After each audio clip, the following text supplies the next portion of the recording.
We started with ICP, we ended up in a porta potty filled with pee and a whole bunch of other stuff, and then ended the show with Hulk Hogan holding the WCW World Heavyweight Championship aloft in 1999. Is any wonder why WCW went out of business about a year and a half after this? Boy, this was a fucking shit show. Let's talk about let's freaking talk about this goddamn abortion that took place at the Sturgis Motorcycle Rally in Sturgis, South Dakota. Yeah, the Black Hills are beautiful. They probably should have buried this fucking show in the Black Hills. Anyway, I'm John Renton with the Retro Review, WCW Road Wild 1999. Thankfully, the last ever WCW pay-per-view that had the Sturgis, South Dakota theme for its background, and the last time that a lot of angry, drunk, and possibly blackout drunk bikers were in attendance and probably had no goddamn idea what was going on. All the revving of the trikeys and everything. And is it any goddamn wonder that WCW lost $15 to $20 million in 1999? I know there were a lot of factors that led to the end of WCW, the AOL Time Warner merger, and the fact, a lot of stuff. But why did nobody bother to tell Eric Bischoff, hey, maybe holding a pay-per-view event, even though some people may buy the pay-per-view, maybe holding an event with a live crowd that pays no admission and getting all these sets and flying all these wrestlers there and paying all these, paying for all their accommodations probably wasn't the best goddamn idea. Why did nobody tell Eric Bischoff? And I'm a fan of Eric Bischoff's work. A great on-air television performer. A great heel. Had a lot of really good ideas. The Sturgis shows were not among them. And of all the 1999 WCW pay-per-views that occurred, this was certainly one of them. And this is also the last WCW pay-per-view where Eric Bischoff was in charge, because he would be sent home about a month after, or less than a month after this, just before Fall Brawl 1999. Now, WCW was spiraling out of control by this point. They had 5,500 fans, allegedly, reportedly, the lowest since the 1996 event. And the sad thing is, WCW still has some great talent by this point, but take a look at what they were doing in 98. Yes, the Jay Leno fiasco and everything, but that at least got attention. Yeah, it was stupid. Terry Funk was right about, how he said it was, let's just say it was not good. I mean, you can seek out Terry Funk's quote, but that looked like goddamn WrestleMania compared to this. WCW had no idea what they were doing. I was still watching the television. I was watching Nitro. I was watching Thunder. I never really kept up on Saturday Night or Worldwide or Pro or all that, but the video package on Hogan and Nash and the red and yellow return. I think the Nitro just before this, if I remember right. And then Pyro, and the stage is in a weird place because it's like a road ramp going up to the stage and then a road ramp going down. And it was in a different location, I believe. At least I think so, because it was at least shot different compared to the other one. They were right by the road, which was really hilarious, which was really goddamn hilarious, because I was more interested in the background traffic, like RVs trying to turn, and vans, and the fact that it said, dip dogs behind some of the crowd shots. Yeah, you'll find more interesting things going on in the background, like some of the biker babes and a few other things, and yeah, this just wasn't, god damn it, this wasn't. Bobby Heenan, Tony Schiavone, Mike Tenay on commentary.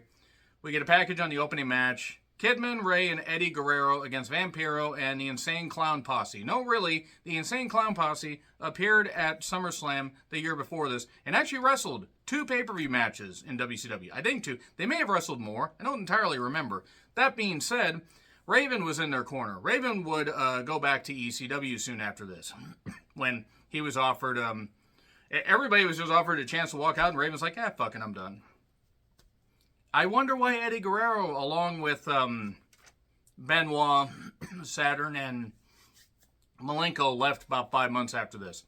And one quick note, I don't remember the person's name, I apologize. You have asked if I'm going to do a what if Shane Douglas had gone with the Radicals, video.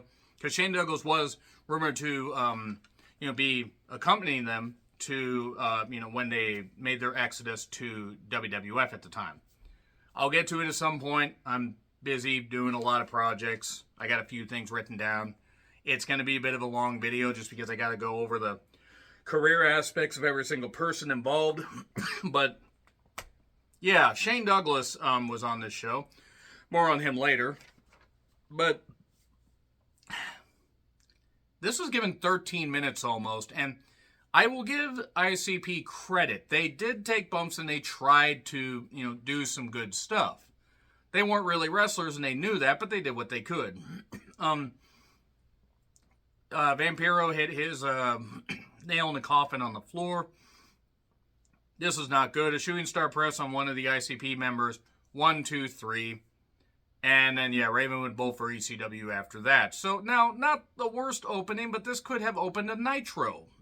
So, nevertheless, we get Harlem Heat against Canyon and Bam Bam Bigelow. The latter pair are gone, unfortunately. Rest in peace, Canyon. Rest in peace, Bam Bam Bigelow. Canyon tried to talk, and the bikers just kept revving. Poor Canyon. I really wish that Canyon had been able to get help. And I'm not saying people didn't offer. I just really wish he'd been able to get help. So, late stage Bam Bam was hard to watch. He missed like a couple moves, a couple spots. And if you saw the dark side, he wasn't exactly in the best place. But it was just sad to see. Harlem Heat were reunited. This will be the last time they would be reunited. The bike revving, my head hurts is what I noted. This was not good. This was really rough. DDP showed up, but we get a collision with DDP, and then we get a missile drop kick, 1, 2, 3, new tag champs. The whole triad thing didn't last very long, because Bam Bam would be gone soon after this. I don't think he was around much past Halloween Havoc 99, and I might even be stretching it there. So then the Revolution, Saturn Malenko and Shane Douglas against the West Texas Rednecks. Barry Windham, Kurt Hennig, and Bobby Duncan Jr., along with Kendall Windham. I mean, they tried. A lot of these matches could have just been on television. I mean, they really could have.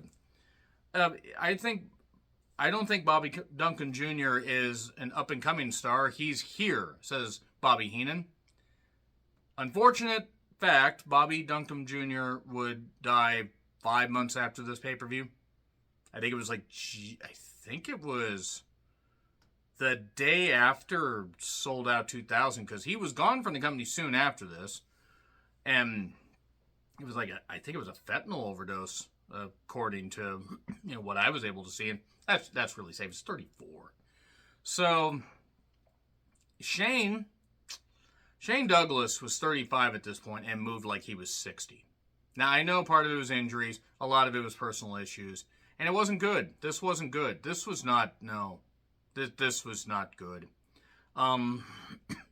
There was a bad post spot where he tries to put Hennig in the post. Douglas does. And they both just crumple. There was a cloverleaf spot. Kendall tries to get involved. And then we get a DVD on Duncan Jr. 1, 2, 3. And the Revolution wins. And yes, WCW had a lot of turmoil. But they didn't know what they were doing. They did not know what they were doing here. And it was really, really sad to see. I mean, it was really sad. So, whew. Ernest Miller then came out and kept trying to cut a promo on the crowd. He had Confederate flag-colored gloves on. Why? Was he trying to appeal to the rednecks in the crowd? And I'm not saying they're all rednecks, but it's good God, why would you have the Confederate? Never mind. Buff Bagwell came out, cut a bit of a promo. Buff Bagwell's face was weird. He had been in WCW for about 8 years by this point. Now, yes, he had the neck injury, and he was out for a bit, and they really should have turned him face and just done that. But nevertheless, what ancient totem did I knock over to deserve this? Because, yes, Ernest Miller did some good stuff in the last year of WCW, and I'm not a Buff Bagwell hater. He has turned his life around seemingly, or at least is trying to. But this was bad. The Cat was playing to the crowd too much. He ended up getting a K shot from Sonny Ono on accident. Yes, Sonny Ono was in Cat's corner. And a bad roll-up. I mean, a really bad roll-up. 1, 2, 3. Cat tries to attack. Bagwell still ends up victorious. And so far, so goddamn, this pay-per-view is terrible. Fun fact, also, Fit Finlay was supposed to be facing Jimmy Hart's first family, possibly Brian Knobbs, but he had a leg injury, a lacerated nerve in his leg when a table broke and, punctured his leg and sliced it. And that was just after Bash at the Beach 99, I think. That hardcore junkyard match. And also Medusa was supposed to face somebody, but didn't. Now Medusa, if I'm right, in 1997 had actually retired technically. and then would end up winning the Cruiserweight Championship a little bit later. She would be kind of seen as a cougar flirting with Evan Courageous. I mean, just saying, Medusa flirting with you at that point probably wouldn't have been the worst thing in the world. But, yeah, that match didn't happen. So we got DDP against Benoit in an ODQ US title match. Benoit in an ODQ match. Oh, God, he's got a belt. Oh, God, he's targeting someone's neck. No, Nancy, no, Daniel. Fuck Benoit, by the way. Just want to say that. I can't objectively watch his matches. He can catch a few things. I can't. I can't. The Triad did try to run out and cause a disturbance and help DDP win. But then the Revolution was watching backstage because Benoit said, "Don't help me," and diving headbutt 1, 2, 3. So Benoit retains the U.S. Championship. And then we'll go on to win another no DQ match about just under 8 years later. So, a drawing for a new trikey, some kind of custom motorcycle, with a couple of biker babes that, yeah, they really look like they want to be just about anywhere else. I mean, they look good, say that much. I don't think the guy who was hosting it did a very good... I don't think he did a terrible job, I just don't think he did a great job. Yeah, this was certainly something. And then, a guy named Darnell won. I don't know who the hell Darnell is. If you did win it, I hope the bike worked out for you. Sid Vicious, the Millennium Man, who has his own undefeated streak since coming back to WCW. And this is after he had been in ECW for a little bit, getting his feet wet again, just coming back and doing whatever, because Sid was an intimidating... I love Sid. Sid was nuts. Love Sid. Even the incoherent promos, which were a lot of them. I love Sid. He had the perfect look for wrestling. He was almost 40 by this point. He took on Sting, shrieking Halloween Havoc 1990 noises, except Barry Windham was not here to cut his hair to look like Sting. Because if Barry Windham had tried to impersonate Sting by this point, that would not have worked at all. Also, fuck Jim Herd for thinking that would work. So, yeah, Sting started hot early, but then they went into the crowd, and Sid beat him down, and Sting fired back, and this didn't exactly move at a fast pace, not that I expected it, but it wasn't very good. It definitely wasn't. And then, we get an accidental nut shot. Sting just lands face first. And Sting tries for a Stinger Splash, or hits a couple of them, but tries for another one, and Sid catches him, hits a choke slam out of the corner, 1, 2, 3. Clean. No controversy. I mean, not that Sting wasn't the type to put somebody over, but it was just a little bit odd. So, yeah, Sid continued his undefeated streak until Hogan. Hogan could have beaten him. Hogan beat everybody. No, until Goldberg beat him. I think in Halloween Havoc 2 months later. Goldberg took on Rick Steiner in a match that, goddamn, fucking hell, this was bad. I mean, Goldberg as a phenomenon, phenomenon, was great. Even though they inflated the streak and let's be perfectly honest, Goldberg was not necessarily the best worker. He didn't need to be at that point. Once they took the streak away and they didn't know how to follow up on it at all.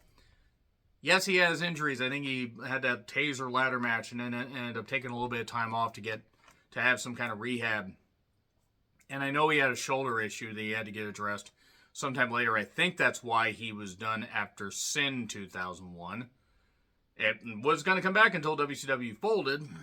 But nevertheless, Goldberg and Rick Steiner at this point, I mean, this is well before we found out that Rick Steiner pretty much hated transgender people. But even pushing that to the side, the fact that was years after this, Rick Steiner was not nearly what he once was. He wasn't even what he was in 1996. And later, Goldberg manages to hit a slam, a spear, jackhammer, 1, 2, 3. Also, at one point, before this, Rick Steiner took off the knee brace, Goldberg's knee brace, and was hitting Goldberg with it. No DQ? Good job, referees. I think that was Mickey J. They made Mickey J look stupid. So, then we get a package on Savage and Dennis Rodman. And then we got a lot of pyro for Randy Savage. Randy Savage against Dennis Rodman in a singles match.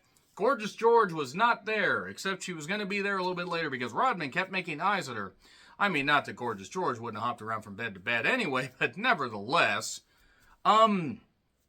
Yeah, this was Randy Savage's last pay-per-view match. I do not count Turning Point 04, neither should you. Randy Savage's last WCW pay-per-view match was against Dennis fucking Rodman, who was great at Bash at the Beach 97. He was drunk but good at Bash at the Beach 98. And this. Now, yes, he was still playing basketball. He was doing... I guess they just ended up making it no DQ because they ended up going outside the ring and they went to the back to a porta potty. After Savage had beaten down a camera guy, they mentioned the guy's name. Foreman something, I don't know. He was the foreman, he was the foreplay man, I don't know. And this was bad. This was really, really bad. Savage couldn't move anymore. He had bad knees. They went to the back. Porta potty came into play when Dennis Rodman was shoved in one after being shoved into trash, which was appropriate. And then the porta potty was kind of tipped over on its side. Ha ha ha ha. Even if it was an unused porta potty, that's like just gross, but which I guess is the idea. Yeah. We get a ref bump for in a match really where they were not calling DQs anyway. Gorgeous George hits a low blow, getting down on her knees, hitting another guy in the nuts. Familiar. And hands Savage a chain, and Savage hits a chain punch, 1, 2, 3. He wins his last pay-per-view match, but it's against Dennis fucking Rodman. Yeah. Then Nash took on Hogan in a retirement match for the WCW Championship. The loser would retire forever. Because retirements of wrestling always work out. Terry Funk. But Terry Funk always made his retirements work. Because he would just come back and bop around. He would do that and... Terry, what are you doing? Corny? I don't know. I love Terry Funk. God, I feel so bad for him being in such bad shape. Speaking of bad shape, this pay-per-view was in bad shape well before that. So, yeah. We're going to see... we're going to see a cautious match. Meaning we're going to see neither guy really try because Nash had bad wheels, he admitted. And Hogan wasn't even what he was 5 years before. And I get it. Everybody ages. They were on top in a pay-per-view in 99 when you should have elevated the other guys up. But nope, we couldn't do that. Hogan has creative control, brother. Nash hit the jackknife. 1, 2, Hulk sub, big boot, leg drop. 1, 2, 3. Hogan holds the WCW pay-per-view, he held the pay-per-view hostage, but he held the title until what, the next month? I think it was either the next month or Halloween Havoc. I think he dropped it at Fall Brawl. I honestly don't remember. What dog shit that was. What dog shit this pay-per-view was. I only did this because we're coming up on the 24-year anniversary of the show. And as of this recording, which I actually think by the time you get this, it'll be the 24-year anniversary, but nevertheless, it was not good. This was not good. It made my brain hurt. Made my brain hurt a lot. Anyway, agree, disagree with what I said, like, share, subscribe, Twitter handle in the description. I'm John Ritlin. I'll see you soon.